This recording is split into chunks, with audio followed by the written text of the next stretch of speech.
22,332 वोटों से कांग्रेस की हुई प्रचंड जीत, भाजपा का पत्ता साफ। एक तरफ जहां देश के 5 बड़े राज्यों के विधानसभा चुनाव के नतीजे आए, राजनीतिक तस्वीर साफ हो गई, वहीं दूसरी तरफ 7 विधानसभा सीटों पर हुए उपचुनाव के नतीजों ने भी सियासी माहौल को और ज्यादा गर्म कर दिया। इन उपचुनाव को भले ही संख्या के हिसाब से छोटा माना जाए, लेकिन इनके नतीजे हमेशा बड़े राजनीतिक संकेत देते हैं और इस बार भी कुछ ऐसा ही देखने को मिला। इन सभी सीटों में से अगर किसी एक सीट ने सबसे ज्यादा ध्यान खींचा है तो वो है कर्नाटक की बागलकोट विधानसभा सीट, जहां कांग्रेस ने जबरदस्त प्रदर्शन करते हुए जीत का परचम लहरा दिया है। आपको बता दें कि कर्नाटक की बागलकोट सीट पर कांग्रेस के उम्मीदवार उमेश हुलप्पा मेती ने शानदार जीत दर्ज की है। उन्होंने अपने निकटतम प्रतिद्वंदी भाजपा उम्मीदवार को 22,332 वोटों के भारी अंतर से हरा दिया है। ये जीत सिर्फ जीत नहीं है, बल्कि एक प्रचंड जनादेश है, जो ये साफ दिखाता है कि इस क्षेत्र में कांग्रेस की पकड़ कितनी मजबूत बनी हुई है।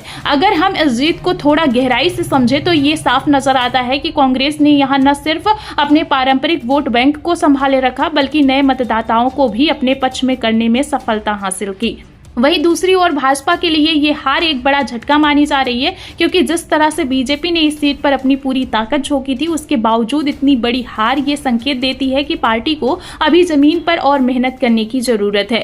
आपको बता दें कि तो इस तरह जीत के कई मायने भी निकाले जा रहे हैं। पहला ये कि कर्नाटक में कांग्रेस सरकार के कामकाज पर जनता की मुंहर लगती दिखाई दे रही है। दूसरा ये कि विपक्ष के तौर पर बीजेपी को अभी रणनीति में बदलाव करना होगा। इतना ही नहीं, ये जीत आने वाले समय में कर्नाटक की राजनीति के लिए एक बड़ा संदेश भी देती है, क्योंकि उपचुनाव के नतीजे अक्सर आने वाले बड़े चुनाव का ट्रेंड सेट करते हैं। अगर हम व्यापक तस्वीरें देखें तो 5 राज्यों के चुनाव और इन उपचुनाव के नतीजे मिलाकर एक बात साफ हो रही है कि देश की राजनीति इस वक्त बेहद दिलचस्प मोड़ पर खड़ी है। कहीं सत्ता की वापसी हो रही है तो कहीं बदलाव की लहर दिखाई दे रही है। और इसी के बीच कर्नाटक की बागलकोट सीट पर कांग्रेस की यह जीत पार्टी के लिए एक बड़ा मनोबल बढ़ाने वाला पल है। कांग्रेस के लिए यह जीत सिर्फ एक सीट तक सीमित नहीं है, बल्कि यह एक संदेश है कि पार्टी अभी भी जमीनी स्तर पर मजबूत है और चुनावी मुकाबले में पूरी ताकत से डटी हुई है। वहीं बीजेपी के लिए ये एक चेतावनी भी हो सकती है कि अगर रणनीति और संगठन पर ध्यान नहीं दिया गया तो आने वाले चुनाव में चुनौतियां और बढ़ सकती है।